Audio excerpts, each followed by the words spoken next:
Welcome, Cocktail Corner. I'm the Gnome, and this is Gnome's Tavern, and we have another great cocktail for you today. Now, this is actually an original from a good buddy of mine. We used to go to college together, and that's one thing I love about the South, man. You cannot see somebody for like 2 years or talk to them, and the second they message you or the second you bump into them, y'all are like best friends, and it's like you never skipped a beat. So my good friend Mike, he now lives in Atlanta. Sorry to hear about that, Mike. And him and I used to go to college way back. We used to do mass comm and work at a radio station. And he called me the other day. He loves going to Disney World. Him and his wife go all the time. And he was telling me that they did like this old-fashioned kind of thing where like they had all like the liquor, different syrups, and different bitters. And you had to make your own old-fashioned, which was really cool. And I think that's a really great party idea if you're having a little cocktail party. So he said that he made this old-fashioned, and he said I had to try it, and I'm really excited to try it. So make sure, if you like me to do cocktails, please send me them. And if you come with cocktails ideas, I'll try them. It was great. I love experimenting. I love putting weird stuff in my mouth. No pause. So make sure you comment, and subscribe, and we're going to see this cocktail.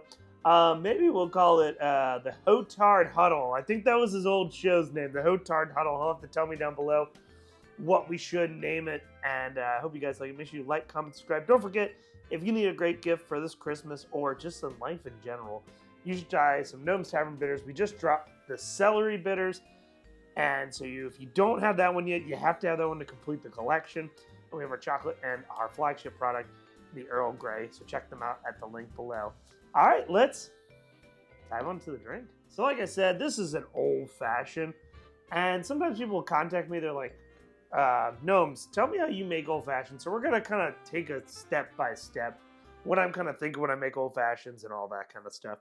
And the first ingredient he was telling me about is that he actually used rum, which is, I applaud you. I love rum. I love making rum. If you know my little history, I've distilled rum for like over 5 years.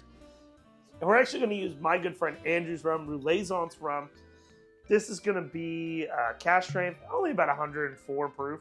So it's not too bad, but we're going to do 2 ounces of our awesome aged rum. So make sure you use the rum you love. And if you love rum cocktails, check out my good friend Kill DeVille.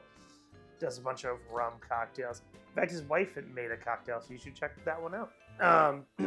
I'll put a link below. So this is Andrew Rouleaisance. Go check him out in New Orleans. Really good, funky style of rum. That's what I kind of wanted. And then the syrup he actually chose was actually pear syrup. Now, I could make my own, but I fought so much with pears, trying to get the essence out of it. So I just bought it. So we're going to do a 1/4 ounce of pear syrup. And it's right when this came in, I filmed it. So this is some pear syrup. We're going to do a 1/4 ounce of pear syrup. Really cool idea. I really like that idea of just having a bunch of syrups and stuff to make old-fashioned. Now, he used chili bitters, but here's the thing. My good friend Bonnie at Underground Cocktails sent me this really cool barrel-aged chili lime bitters, and they're really delicious. They're spicy and kind of tropical, and I think when they thought the idea was for like tiki drinks, I think this cocktail screams these bitters, these barrel-aged chili lime bitters. Though instead of buying these, you should buy mine, right? So we're going to do 2 dashes of this chili lime bitters. We're going to do one more. All right, we're going to stir it up and pour it out. So I didn't even talk about my old-fashioned methods. This is kind of my little tinfoil hat. I always kind of understir my old fashions, and that just comes from working at distilleries where like we want you to taste the bourbon and all that stuff. Part of the reason I understir my old fashions is because people, when they grab that glass, it's served over ice. And I always think of an old fashioned as a bell curve. It comes out like really strong and boozy. So the perfect cocktail to being watered down and kind of gross. So I always want you to go into that perfection than me stirring to perfection and serving you. Also, if it's a little boozy up front, I've noticed people kind of take their time sipping on it, and therefore it kind of gives me a chance to make like 20 other cocktails. So that's just how I do mine. Tell me if you think that's crazy or if I'm an awful bartender and I should never bartend ever again. But that's kind of what I'm thinking. And we got our cube, we got our glass, and we're gonna pour this Hotard's Huddle.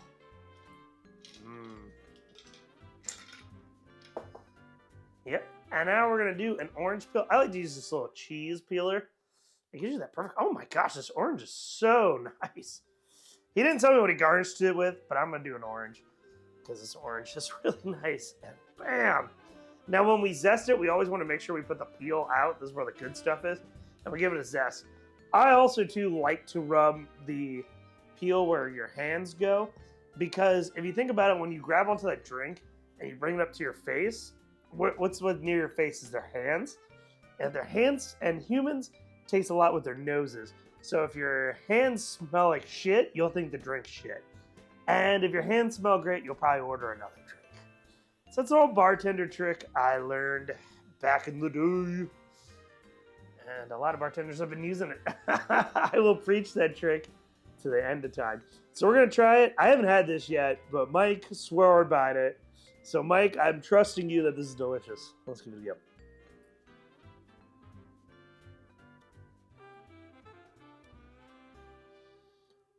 Oh. That's freaking fantastic. Oh, that's so good. Oh, that's so good. The only problem with this is it's so good, I'm probably going to chug this drink before the end of this video. Really, really good. The pear and the rum. What a great combination. That is fantastic. Oh, it's like nice and sweet, but like the rum is still the focal point of the cocktail. And it doesn't feel like I'm drinking like too sweetness. And that spiciness at the end is really nice. This is kudos, Mike. Kudos. I'm glad I bought a big bottle of pear syrup. I was between you and me, I thought it was going to be awful. And I was like, oh no, I'm going to be stuck with pear syrup. I got to think of 5 cocktails with pear syrup. But no, I'm killing this. This is going to be a batch cocktail for Christmas or New Year's Eve. Thank you so much for sharing this. And like I said, guys, make sure y'all send me some more. Mike, if you have any other crazy old-fashioned ideas, you know who to message. And please come to New Orleans soon and, wash that Atlanta stank off. I love my people from Atlanta, but I hate the Falcons. And on that note, don't forget to always tip your bartender. Cheers, y'all.